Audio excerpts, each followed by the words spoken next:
Nous, au début, on cherchait une solution pour la gestion de projet, puis pour pouvoir, c'est ça, avoir un suivi dans le fond sur tous nos projets parce qu'on en avait, disons, une cinquantaine puis à cette époque-là. Et testé plusieurs solutions informatiques là, de même type de gestion de projet. Puis finalement, notre cache, c'était celle qui offrait, à nos yeux, là, répondait mieux à nos besoins pour pouvoir suivre les projets, mais aussi pour pouvoir partager les différentes tâches. Notre cache permettait de faire à la fois le suivi sur chacun des projets individuels, mais aussi avoir une vision globale. Au jour le jour. Mais moi, c'est les feuilles de temps. Quand les feuilles de temps ont apparu, moi, j'ai vraiment aimé ça pour rentrer le temps. Puis sinon, aussi la vue de tous les projets, de voir l'ensemble des projets, puis de ce qui nous est attribué comme tâche dans chacun des projets. C'est vraiment pratique justement quand tu veux faire un bilan avec un employé. Fait que là, moi, je l'utilise justement dans les rencontres individuelles avec des collègues pour voir si ses projets vont bien, si son rendement est au rendez-vous, par exemple, puis si finalement, si ça se passe bien dans son développement professionnel dans le cadre de ses projets, ben là, on peut sortir des rapports. C'est facile de voir un peu les chiffres. Fait que ça, c'est un gros avantage. Moi, je l'utilise pour ça. Mais ça nous sert aussi pour les payes des employés. Parce que tous les employés rentrent leurs heures, là. Donc, on se sert de ça aussi pour faire pour payer nos employés. Mm-hmm. Fait que on sort un rapport de là, puis c'est grâce à notre cache qu'on a les heures précises dans les bons projets, puis on sait.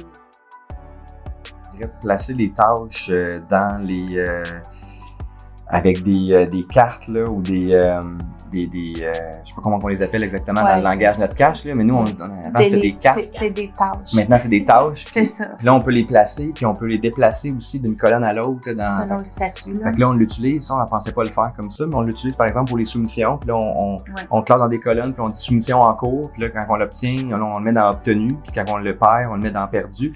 Là, à la fin de l'année, on peut voir dans l'ensemble du tableau tout ce qu'on a gagné, tout ce qu'on a perdu, puis le nombre d'heures qu'on additionne rapidement. On le voit à l'œil là, tout de suite. Fait que ça, on pensait pas qu'on pouvait faire ça aussi facilement, mais à la fin de l'année, on sort un rapport, puis on est capable de dire, on a mis 300 heures dans les soumissions, par exemple, puis là, on a gagné là-dessus la moitié. Fait que c'est pas du temps perdu. Fait que ça permet aussi de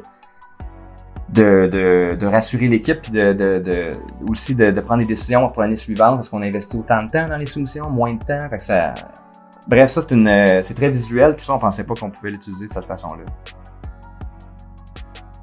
On pourrait parler de Laval, un gros projet qu'on a. Ce projet, c'est un projet qui a duré sur 5 ans, un projet avec des honoraires là, qui dépasse le $1 million, un gros projet qui est complexe aussi en gestion de projet avec plusieurs intervenants, internes, externes, puis finalement notre cache dès le début, on a monté l'ensemble du projet dans la solution.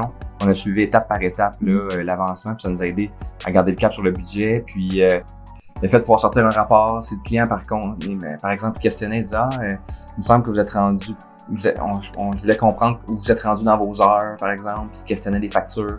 On sort un rapport, on lui envoie, puis là, il voit que, OK, oui, vous avez mis beaucoup de temps. Donc, il comprenait vraiment là, qu'on avançait dans le dossier, puis ça le rassurait, puis ça le confortait dans le paiement des factures. Le fait que vous veniez même à nos bureaux pour suivre un peu nos besoins, puis prendre nos requêtes en note, puis poser des questions pour vos futures améliorations. Je pense pas qu'il y a d'autres entreprises qui auraient aussi à cœur, mettons, l'amélioration de la place, l'avenir aussi, de dire, nous, on s'investit dans le sens qu'on s'investit, je veux dire, on est membre, je veux dire, on achète vos services, mais en même temps, on est heureux de le faire parce qu'on sait que ça va aider l'entreprise à avoir des meilleures solutions qui vont nous être utiles plus tard. Fait que c'est comme on est bien heureux. On est bien heureux de ce que ça nous offre.